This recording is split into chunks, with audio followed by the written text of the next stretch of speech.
slugfest from C9 and FlyQuest, but Cloud9 will stand tall and hold the #1 spot in the North American LCS. So last time we played Cloud9, it was a close best of 3 once again. Over the wall, High puts himself melee range into even more of a fight. There he is. Moon just, oh my God! Agony has embraced Sneaky. Oh, they get ult tech. A lot of damage. Oh my God, ult tech! And Moon get absolutely wiped out. FlyQuest is a team that has really good macro, so they can definitely surprise us, and they have very odd picks, so they can maybe like cheese a victory. I would hope Johnson picks an assassin next time instead of, 3 backline mages. I'm not really too worried about FlyQuest.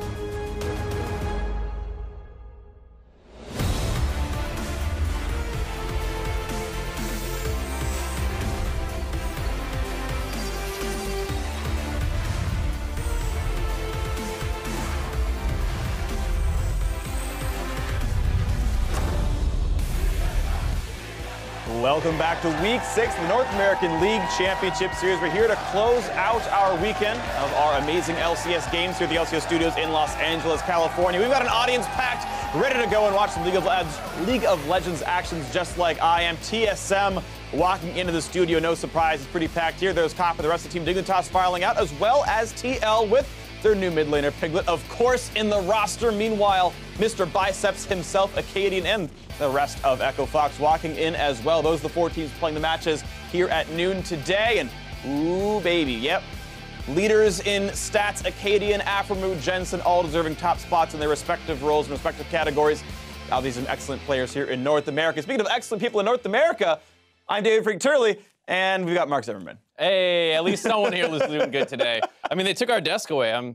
It's just only a Friday thing. Why is it on? What are we doing? Because, I mean, Dash isn't here, so we don't have to, like, show the box on screen. So, it's fine. We can all actually just show our shoes. Like, hey, guys, I'm really wearing shoes. Yeah. And I'm okay with you being taller than me, so it's fine. Here we go. Right? And your hair's better, and, everything. Probably your skin tone as well. I'm sure you're just more attractive to me as a person. But got the facial let's talk about League of Legends. I do have facial hair. Let's start off with a look at the standings here with these teams. Cloud9 in first place, so their head-to-head with TSM is 1-1. They've got a better game record, so Cloud9 owns the tiebreaker right now and are #1. You can see down the line, FlyQuest in third, not far behind, only 2 matches back.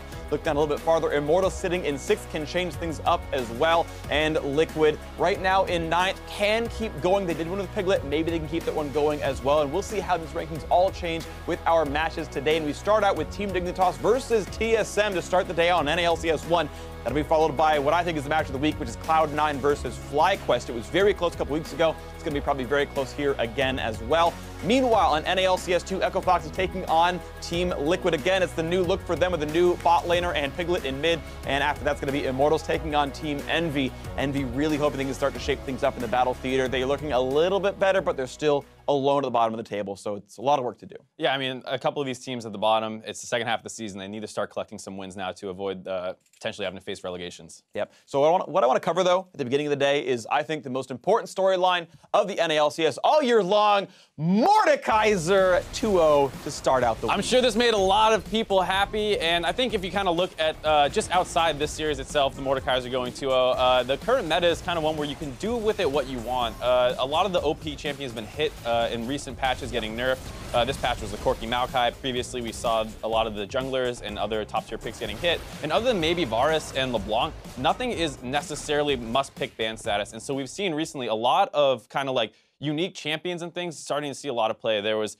the Blitzcrank, we saw an Alistar, we've seen Zac, and it's more about playing what you're comfortable with than just necessarily following the meta right now. Right, and seeing the addition of like Talon, Ahri, Mordekaiser, and Blitzcrank, like, these are all champions with really high solo queue win rates, and I personally put a high prize on that, where I think it's actually very indicative of what can be good in pro play, and in my mind, it's no surprise that we saw those come out. So cool to see more innovation. I always love that as a player and a spectator, so cool to see FlyQuest especially bringing out some new stuff. But let's move on and talk about some other of the fun things going on with FlyQuest rematching their former teammates in Cloud9. Yeah, and as much as I like seeing the Mordekaiser yesterday, I would not want to see it again. It didn't look too impressive, and a lot of FlyQuest recent losses have come off of these like really kind of surprise picks that they're trying to make work. I mean, the Jarvan didn't really work, the Shaco didn't really work, the Mordekaiser did, but it didn't seem like the big reason they were winning that game. And Lemon Nation himself in the post-game interview said that it's important to be able to play the meta and the standard picks, and I think going up against Cloud9 today, I wouldn't mind seeing them start there before maybe needing to go to their more pocket pick style play. And of course, speaking of pocket picks and new champions coming in, during the day, make sure you tweet us your answer to our question of the day, which is, what's the next non-meta pick you want to see in pro play and why? We'll keep a lookout during the day, and Azael, Kobe, and myself will review any interesting predictions on NA/LCS tonight after the broadcast, so stick tuned for that as well.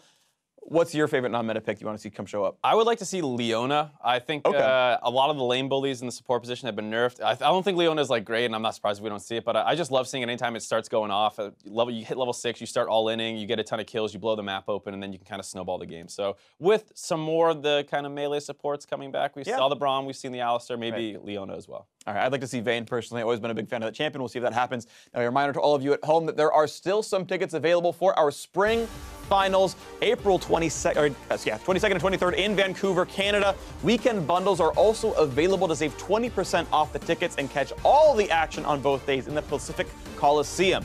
More info and all of that on loesports.com. Don't miss it. It's going to be wonderful. Hopefully, we'll all be there and see some very exciting matches. But now, let's send it over to our cast to kick off the games.